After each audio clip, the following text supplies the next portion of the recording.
Graça e paz, queridos irmãos. Nós nos alegramos nesta tarde pelo privilégio de podermos estudar mais uma vez a palavra do Senhor. Graça e paz, irmãos. Nós nos alegramos agora pela bondade do Senhor em nos permitir que estudemos a palavra dele. E nós vamos fazê-lo hoje em Mateus 9, dos versículos 9 até o 17. Nós vamos saudando a todos a leitura neste momento. Mateus, capítulo 9, versículos 9 até 17. O texto diz assim: partindo Jesus dali, viu um homem chamado Mateus sentado na coletoria e disse-lhe: segue-me. Ele se levantou e o seguiu. E sucedeu que, estando ele em casa, à mesa, muitos publicanos e pecadores vieram e tomaram lugares com Jesus e seus discípulos. Ora, vendo isto, os fariseus perguntavam aos discípulos: por que come o vosso mestre com os publicanos e pecadores? Mas Jesus, ouvindo isto, disse: os sãos não precisam de médicos, mas sim os doentes. Ide, porém, e aprendei o que significa: misericórdia quero e não holocaustos. Pois não vim chamar justos, e sim pecadores.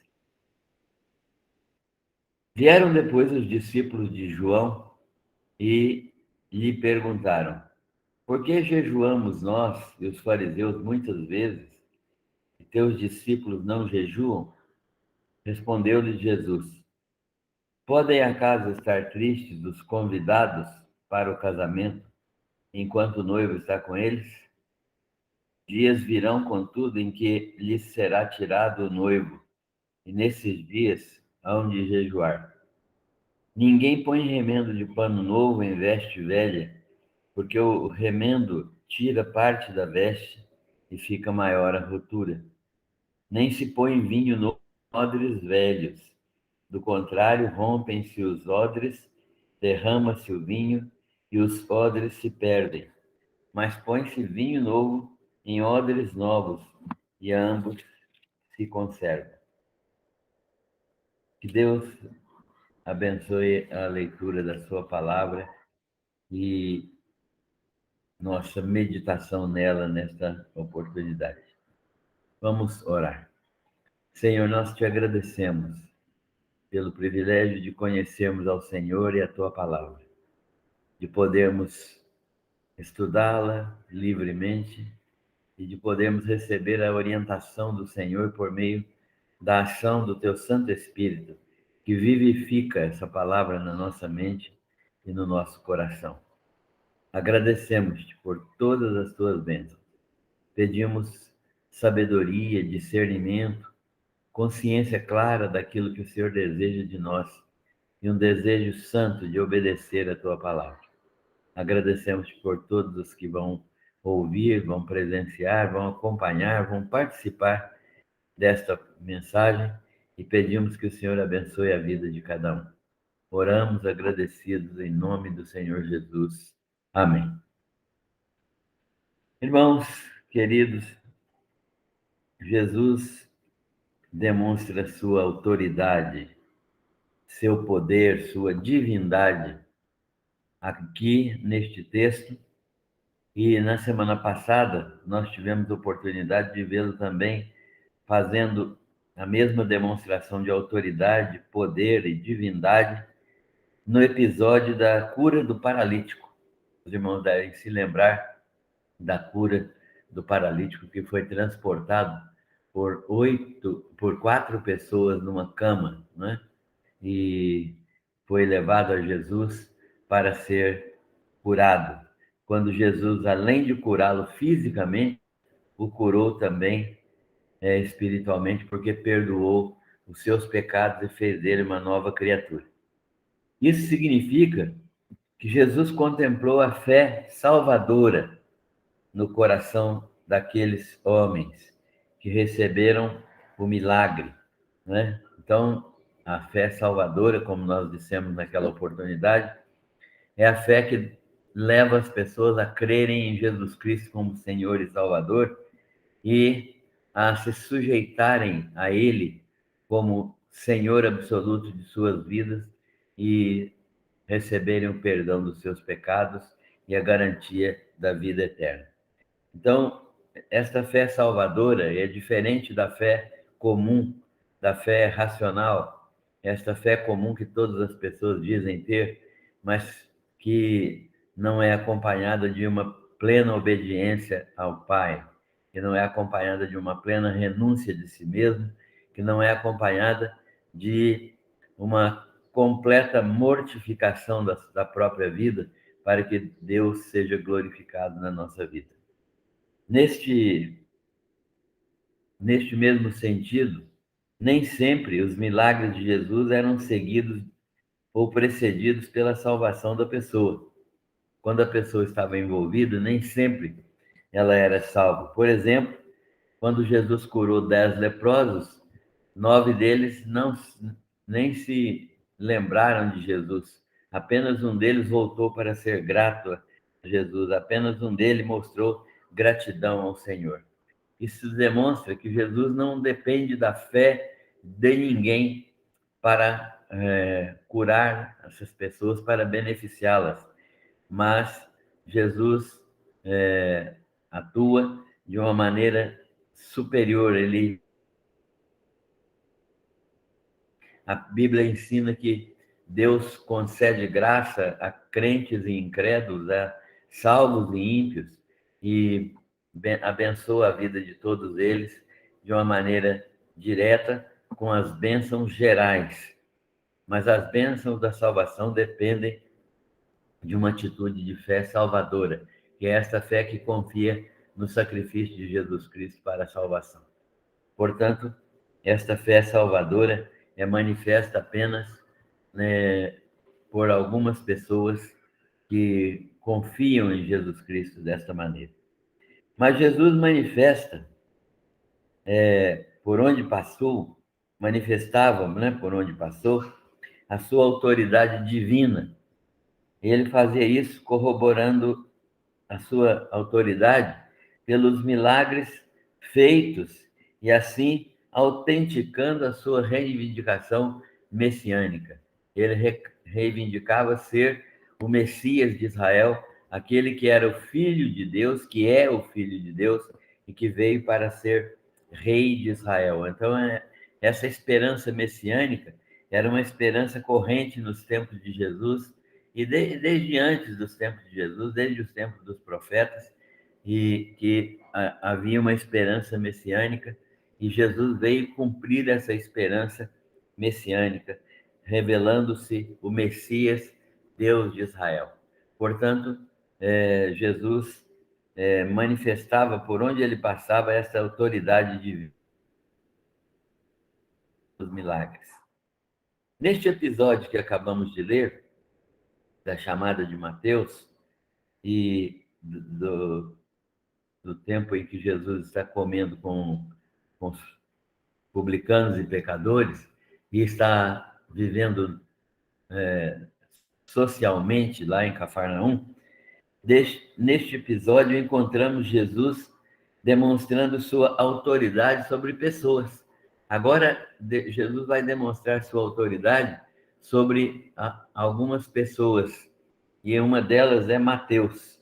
Jesus está demonstrando sua autoridade sobre um homem chamado Mateus. Havia certamente outros homens no local, mas Jesus chama especificamente a Mateus. Jesus chama exatamente aquele homem chamado Mateus, ou em outros lugares conhecido como Levi também, aqui em outros evangelhos, mas aqui no evangelho de Mateus, chamado especificamente de Mateus. Esse homem é um homem que é coletor de impostos e, como coletor de impostos, não goza de boa reputação. É um homem publicano, não é funcionário público, que servia como judeu, servindo aos romanos, cobrando impostos para os romanos, que eram o povo que estava dominando naquela região naquele tempo. Então, os impostos eram devidos pelo povo judeu ao imperador romano. E esses impostos eram cobrados por coletores que eram da própria nacionalidade judaica. Eles não eram bem vistos, era uma classe de pessoas, os cobradores de impostos, que não gozava de boa reputação, porque muitos deles eram considerados ladrões, que roubavam o povo e até o próprio governo romano eles roubavam, envolvendo em falcatruas e desonestidades, e eles, à custa disso, ficam muito ricos, como foi o caso, por exemplo, de Zaqueu, que todo mundo conhece a história. Então, à custa desses expedientes nada recomendáveis, é que eles exerciam a sua atividade cobradora de impostos. Jesus demonstrou sua autoridade e conhecimento do coração humano, cobrando, junto a esse cobrador de impostos, conhecendo o coração dele, ele chamou Mateus com uma palavra. Ele disse apenas para Mateus: segue-me, uma ordem direta a Mateus. E é interessante notar que Mateus obedece imediatamente. Ele deixa a coletoria, deveria ser um emprego muito bom, não é? Já que ele podia se enriquecer ali. Ele deixa a coletoria, deixa uma vida inteira para trás, por meio dessa única palavra, dessa orientação direta de Jesus para ele, uma ordem direta de Jesus para ele. O Mateus obedece imediatamente e deixa a coletoria, com todas as consequências possíveis desta ação de tirar, de sair da coletoria, deixar esse emprego pelo qual ele já tinha batalhado por algum tempo e trabalhava nesse emprego já não sabemos quanto tempo. Muitos que seguiam Jesus não tinham um chamado específico. Muitos seguiam Jesus sem ser chamados especificamente. Mas Jesus chamou Mateus para o apostolado. Então foi um chamado absolutamente especial, um chamado diferenciado que levou Mateus a renunciar tudo e aceitar o convite de Jesus. Como é que nós reagimos quando Jesus nos chama? Você já foi chamado por Jesus para ser seu discípulo? É uma experiência muito significativa, quando nós somos chamados por Jesus para entregarmos nossa vida a Ele e para servirmos a Ele de um modo especial. Mateus foi chamado por Jesus para um modo especial de vida, seguindo a Jesus e sendo um discípulo de Jesus. Ele vai se tornar um apóstolo e depois de algum tempo com Jesus e depois da morte de Jesus, ele vai pregar em Jerusalém e escrever este livro que possivelmente seja o livro mais lido do mundo, o Evangelho de Mateus. A Bíblia é o livro mais lido do mundo, mas o Evangelho de Mateus é possivelmente o livro mais lido da Bíblia. E ele depois saiu, foi para as bandas da África para evangelizar na Etiópia. E a Bíblia diz, a Bíblia não, a tradição histórica diz que ele morreu lá naquela região de forma sacrificial, de forma a, de forma heróica mesmo. Ele foi sacrificado, foi morto, foi condenado à morte e foi morto lá na Etiópia, segundo alguns historiadores. Mas Mateus é um homem que Jesus chamou para o apostolado. Assim, Jesus continua chamando pessoas para serem discípulos hoje. E Jesus demonstra sua autoridade, então, chamando Mateus. Mas Jesus também demonstra sua autoridade, a própria lei cerimonial está debaixo da autoridade de Jesus. Jesus demonstra sua autoridade sobre a própria lei judaica, a lei cerimonial. Há uma festa, provavelmente na casa de Mateus, né?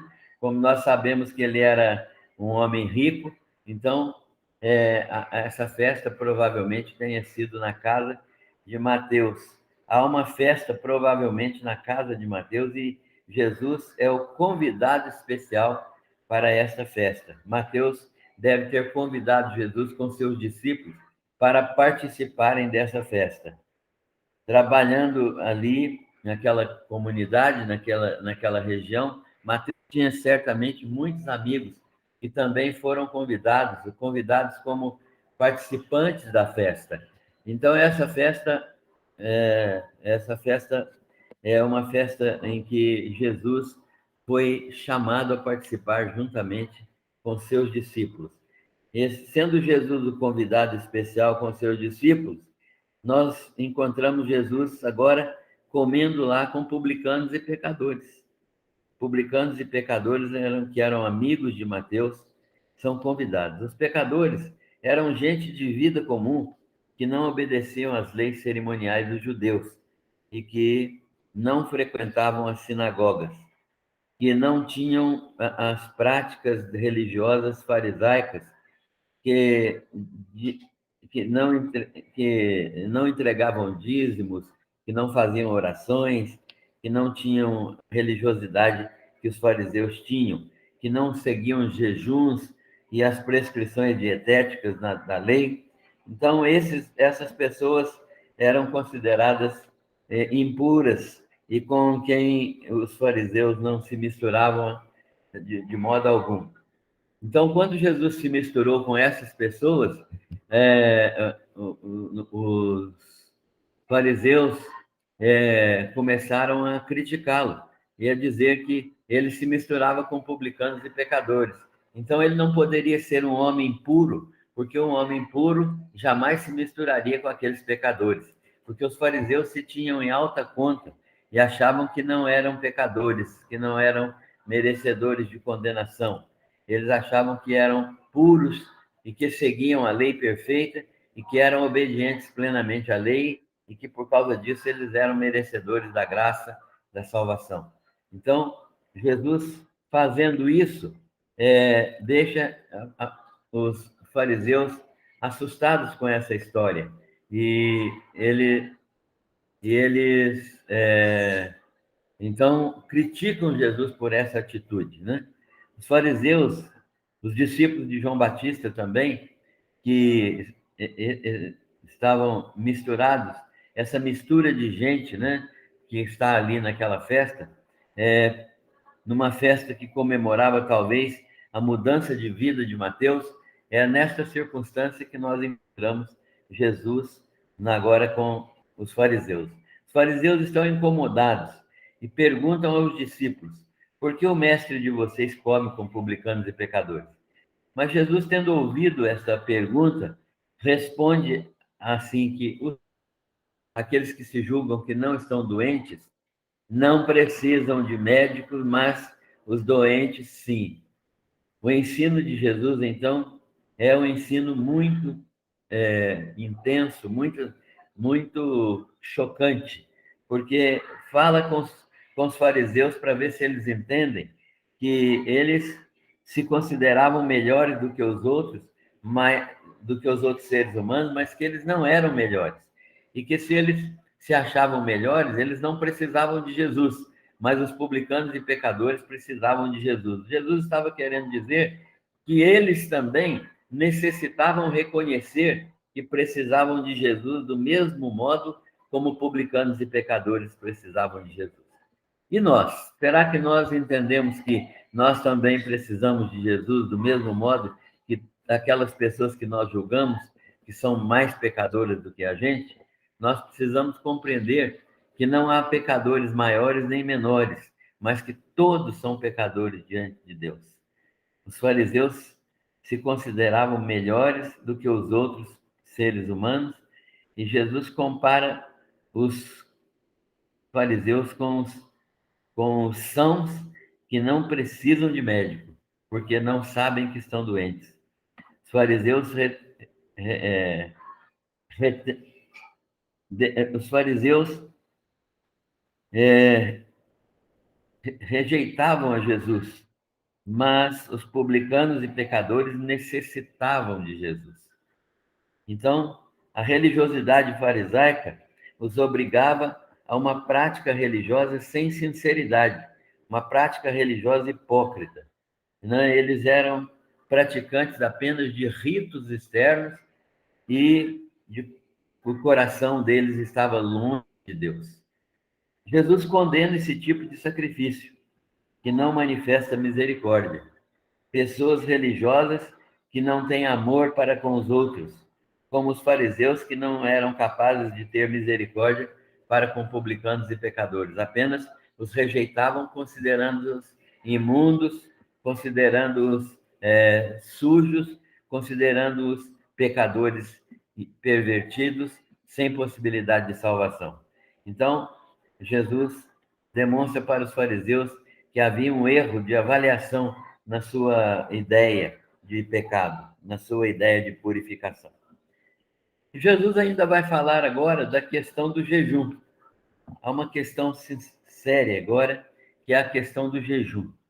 Jesus é questionado por que ele e seus discípulos não jejuavam. Então, Jesus está dizendo para eles, olha, eu digo a vocês que enquanto o noivo está presente na festa, os noivos, os amigos do noivo, não jejuam, eles comem com o noivo.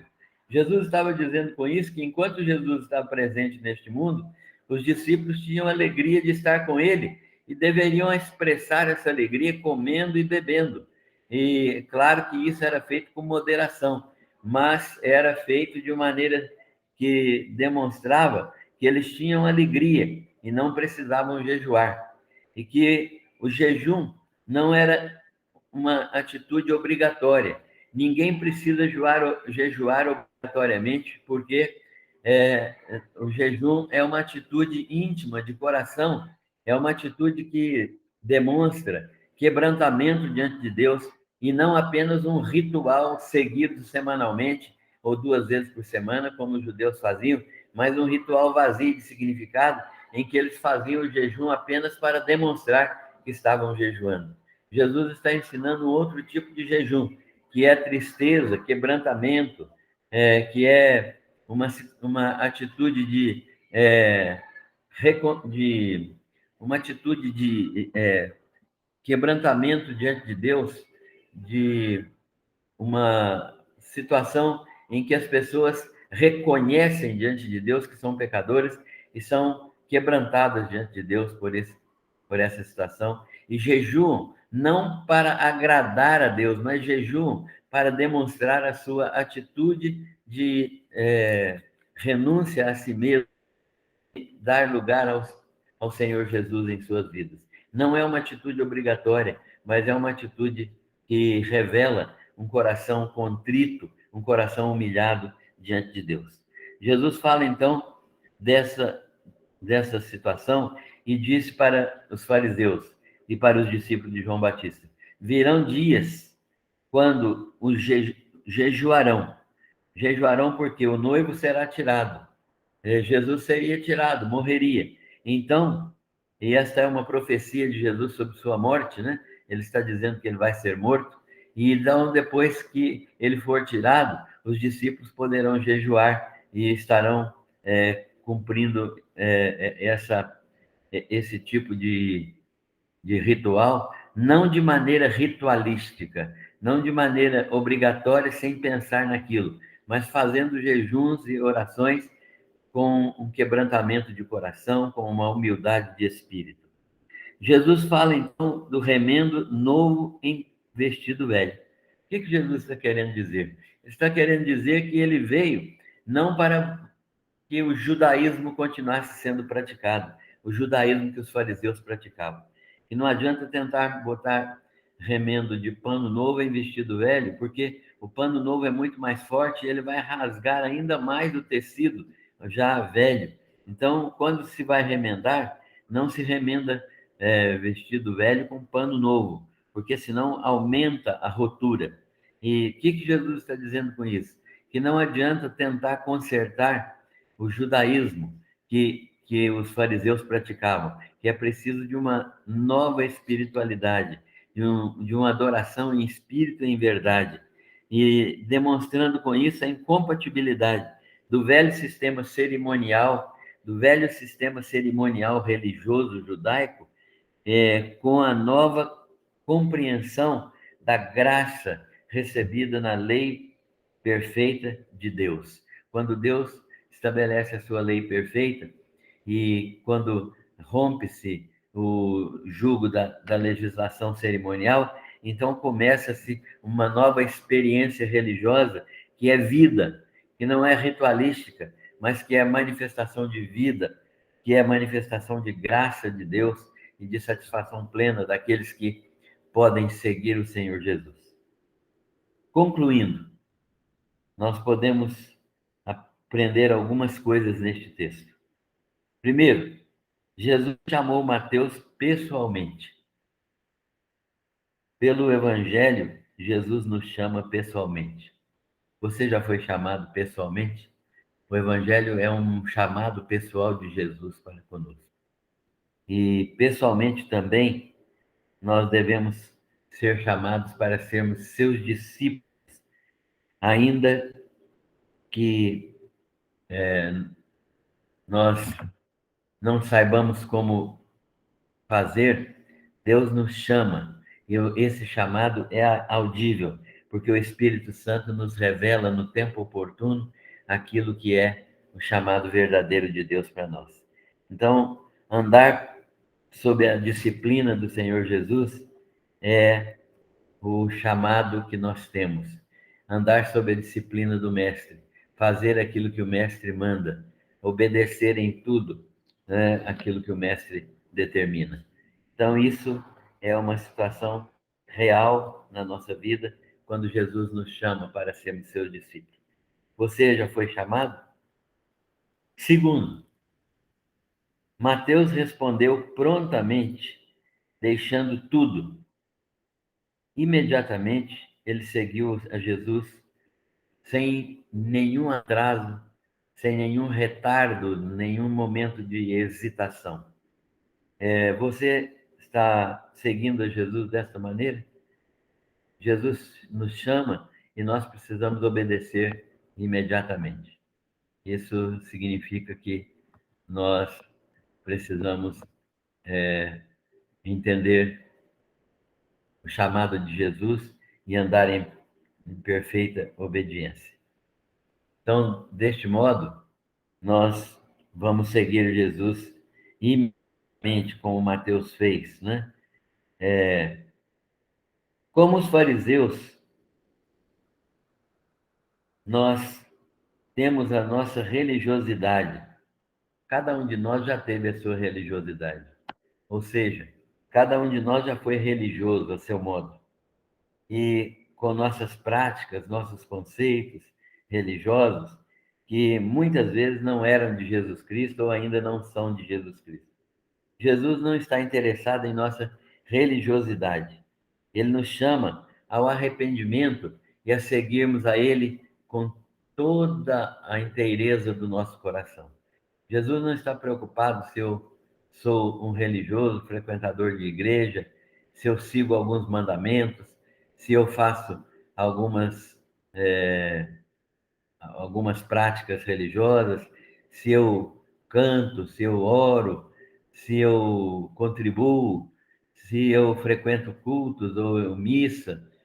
Não é isso que Jesus quer. Ele quer seguidores que o amem profundamente, que se arrependam dos seus pecados e que não queiram bancar os justos, mas que recebam dele a salvação, a graça da salvação, misericordiosamente, seguindo a Jesus em atitude de arrependimento, arrependimento de todas as nossas limitações, falhas, pecados e tentativas de sermos justos. A nossa religiosidade não interessa a Jesus, o que interessa é um coração sincero, que segue a Ele de todo o coração, que procura um grupo de pessoas que tenham o mesmo sentimento, a mesma disposição para seguir a Jesus com arrependimento e fé.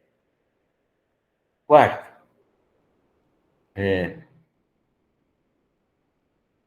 nós devemos confiarmos plenamente no Senhor Jesus e não num sistema religioso que você pode estar fazendo isso agora e seguir um sistema religioso. Você sabe a diferença entre seguir a Jesus e um sistema religioso? Num sistema religioso, você segue preceitos, normas que são humanas, que são ritualísticas, que são apenas manifestações da sua própria vontade, né? Do seu próprio desejo. Seguir a Jesus significa andar em plena obediência a Ele, renunciar a si mesmo e obedecer a Ele de todo o coração. Quarto, o jejum é uma prática que não confere méritos. Jejuar não traz nenhum merecimento diante de Deus. Era isso que Jesus estava ensinando ali. O praticante do jejum não recebe nenhum mérito diante de Deus. Ninguém compra a salvação com jejum, com oração, com qualquer outra prática. A salvação se recebe de graça mediante a ação do Senhor Jesus Cristo na cruz do Calvário. E consiste o jejum verdadeiro em uma atitude de quebrantamento pessoal, de renúncia da carne, dos desejos da natureza pecaminosa, né, para dedicar mais tempo a Deus em oração.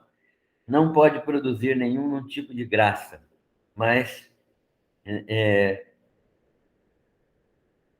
levar a reconhecer em Jesus o nosso Senhor e Salvador. Não, o jejum não concede mérito ante Deus. Nós não somos mais merecedores do que os outros que não jejuam diante de Deus. Mas Deus nos dá a graça de recebermos a salvação mediante a fé. E nossa prática religiosa nunca será uma prática religiosa automática, nunca será uma prática religiosa mecânica. Nossa prática será uma comunhão viva com o Senhor Jesus Cristo, uma comunhão verdadeira com o Espírito Santo de Deus. Que Deus se digne abençoar a sua palavra para que nós, meditando nela, possamos ter um coração transformado pelo poder do Espírito Santo. Que a graça do Senhor abundantemente nos abençoe e nos ajude neste dia, para que a palavra do Senhor fale ao nosso coração.